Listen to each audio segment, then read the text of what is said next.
Bismillahirrahmanirrahim. Assalamualaikum warahmatullahi wabarakatuh. Alhamdulillahi hamdan katsiran tayyiban mubarakan fih kama yuhibbu rabbuna wa yardah.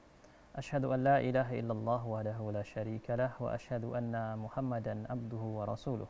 Allahumma salli wa sallim ala nabiyyina Muhammad wa ala alihi wa ashabihi wa man tabi'ahum bi ihsanin ila yaumiddin wa ba'du.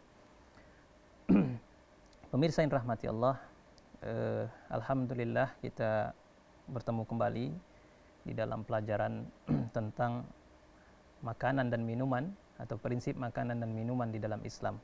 Pada pertemuan kali ini yang akan kita bahas adalah tentang adab-adab syar'i yang berkaitan tentang makan dan minum, ya, atau bahasa sederhananya kita katakan etika seseorang ketika ingin makan dan minum. Ada 10 adab yang kemudian diajarkan oleh Islam kepada kita di saat kita ingin menyantap makanan kita, ya.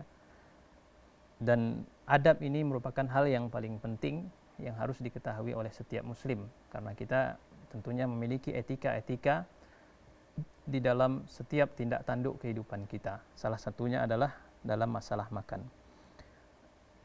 Di antara adab-adab tersebut, yang pertama adalah an-nahyu anil akli wasyurubi fi aniyatiz zahab wal fiddah.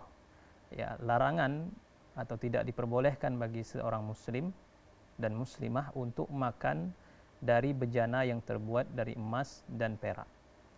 Jadi tidak diperbolehkan kita makan dengan menggunakan bejana yang terbuat dari emas dan perak. Kenapa demikian? Ya, karena hal ini tentunya berdasarkan sabda atau larangan dari Rasulullah sallallahu alaihi wasallam. Rasulullah sallallahu alaihi wasallam bersabda di dalam hadis yang diriwayatkan oleh Imam Bukhari dan Muslim, beliau bersabda, la tashrabu fi aniyatiz zahab wal fiddah wa la ta'kulu fi sahafiha fa innaha lahum fid dunya wa lana fil akhirah. Kata Rasulullah, janganlah kalian minum di bejana yang terbuat dari emas dan perak, dan jangan pula makan dari keduanya, ya.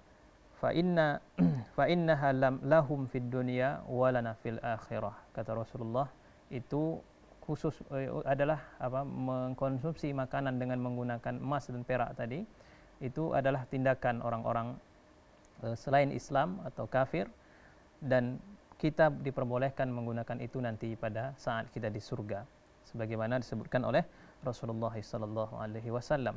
Dan di antara hikmah yang kita bisa dapatkan kenapa kemudian Islam melarang kita menggunakan dua bejana ini tadi adalah karena di dalam menggunakan dua bejana ini tadi terdapat bentuk kesombongan, ya, bentuk israf, ya, israf itu tabzir, ya, membuat sesuatu yang mubazir, dan juga menyebabkan orang-orang yang miskin, orang-orang yang dalam keadaan susah merasa iri, ya, merasa sedih.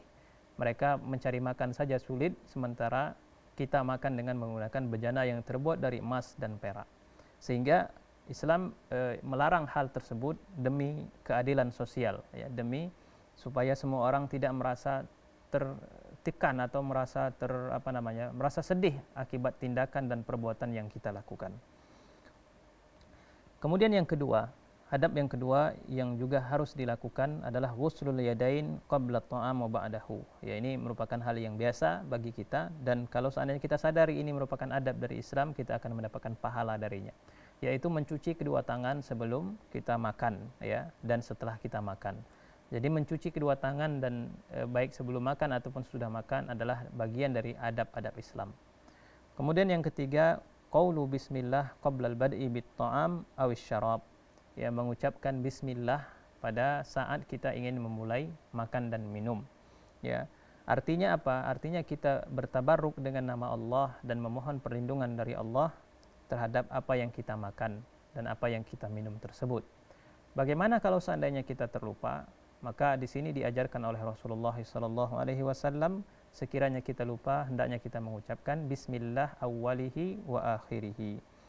Kita mengucapkan kata tersebut, ya, bismillah dengan nama Allah di awal dan di akhirnya. Kemudian hal ini juga berdasarkan sabda dari Rasulullah SAW ketika beliau melihat seorang anak kecil yang tidak memperbaiki adab makannya, maka beliau mengatakan, ya gulam samillah wa kul biyaminika wa kul mimma yalik. Wahai anak, ya, ucapkan nama Allah, makanlah apa yang terdekat denganmu, dan makanlah dengan kedua tangan kananmu. Baik. Kemudian adab yang keempat adalah al-aklu wasyurbu bil yadil yumna. Ini berdasarkan hadis yang kita sebutkan tadi. Hendaknya seseorang makan dan minum menggunakan tangan kanan, ya. Rasulullah SAW melarang seseorang makan dengan tangan kiri sebagaimana sabda beliau, la ta'kulu bishimal fa inna syaitan ya'kulu bishimal. Janganlah kalian makan dengan menggunakan tangan kiri kalian, karena sesungguhnya setan makan dengan menggunakan tangan kiri. Jadi Rasul SAW sangat antusias untuk menghindarkan kita dari meniru tindakan-tindakan setan, termasuk dalam hal makan dan minum ini tadi. Jadi dilarang keras bagi kita untuk makan dan minum dengan menggunakan tangan kiri, ya. Kecuali kalau mungkin tangan kanan kita cedera atau tidak bisa kita fungsikan, maka tidaklah mengapa menggunakan tangan kanan, karena hal tersebut tergolong dalam keadaan darurat. Kemudian yang kelima, yustahabbu lahu an la yashrab aw ya'kul waqifan. Kemudian sangat dianjurkan sekali, walaupun para ulama kemudian khilaf dalam masalah yang kelima ini tadi, adalah makan jangan berdiri, ya. Sangat dianjurkan sekali makan tidak dengan berdiri, ya. Sebisa mungkin kita mengusahakan agar kita makan dalam keadaan duduk ataupun minum, ya.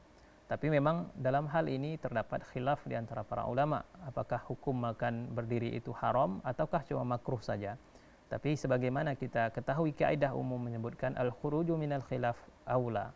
Ya, kita keluar dari khilaf para ulama itu lebih baik. Bagaimana cara keluar dari permasalahan dikhilafkan ulama adalah kita makan dengan duduk. Artinya ketika kita makan dengan duduk, semua ulama sepakat itu adalah sesuatu yang lebih baik, atau sesuatu yang sunnah, ya. Kemudian yang keenam, al-aklu minat ta'am al-qarib. Hendaklah seseorang ketika makan, apalagi ketika kita makan dalam keadaan berjamaah, makanlah sesuatu yang terdekat dengan kita terlebih dahulu, ya. Jangan melompat ke sana dan ke sini, ya. Makan apa yang terdekat dengan kita. Ini juga berdasarkan sabda Rasulullah SAW, wa kul mimma yalika, ya. Dikatakan tadi oleh Rasulullah, wahai ulam, makanlah dengan menyebutkan nama Allah, dengan menggunakan tangan kanan, dan makanlah apa yang terdekat denganmu terlebih dahulu, ya. Kemudian yang ketujuh, yustahabbu raf'ul luqmah idza saqatat wa masaha ma'allaqa biha wa akalaha. Hendaknya seseorang memakan sisa makanan yang ada di jari dan di tangannya. Jadi kalau seandainya kita makan dengan menggunakan tangan, maka hendaknya kita membersihkan makanan yang ada di tangan kita. Kita makan, kita jilati apa yang ada di tangan kita, ya, sebelum kita cuci tangan. Kemudian yang kedelapan yang harus kita ketahui dan kita sadari adalah adamu aibit ta'am. Tidak boleh mencela makanan. Setidak enak apapun atau setidak selera apapun kita dengan makanan tersebut, maka tidak boleh kita mencela makanan tersebut. Sebagaimana Rasulullah SAW tidak pernah mencela makanan. Disebutkan Rasulullah SAW dalam sebuah hadis yang diriwayatkan oleh Imam Bukhari dan Imam Muslim, disebutkan ma'aba ta'aman qattu in ishtahahu akalahu wa in karihahu tarakahu.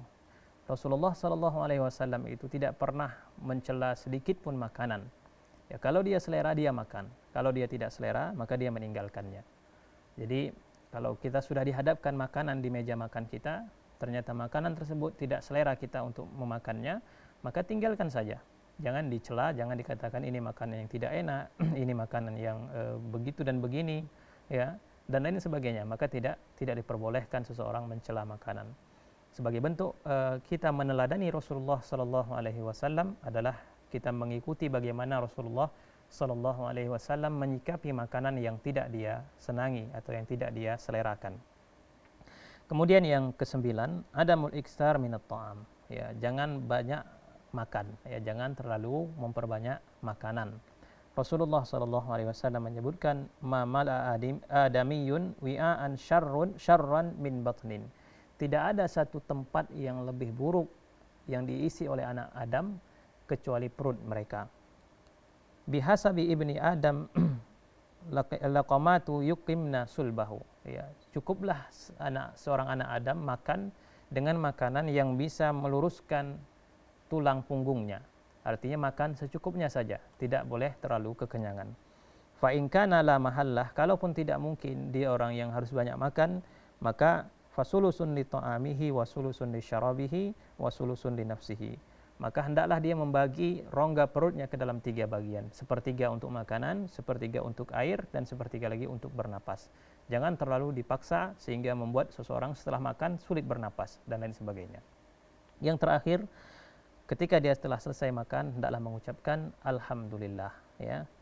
Sebagaimana disebutkan Rasulullah SAW, Rasul SAW ketika dijamukan kepadanya makanan, beliau mengatakan alhamdulillahilladzi at'amani hadza wa razaqani min ghairi haulin minni wala quwwah. Segala puji bagi Allah yang telah memberikan kami makan dan memberikan kami rezeki dari tanpa ada usaha dan tanpa ada kekuatan dari kami. Artinya makanan dan minuman yang kita peroleh tersebut sebetulnya bukan karena usaha kita, tapi karena rezeki dan karena rahmat dari Allah Subhanahu wa taala. Baik, pemirsa yang dirahmati Allah, demikian tadi 10 adab yang harus kita lakukan ketika kita mengkonsumsi makanan. Mudah-mudahan ini bisa bermanfaat. Kita akhiri dengan subhanakallahumma wa bihamdika asyhadu an la ilaha illa anta astaghfiruka wa atubu ilaik. Assalamualaikum warahmatullahi wabarakatuh.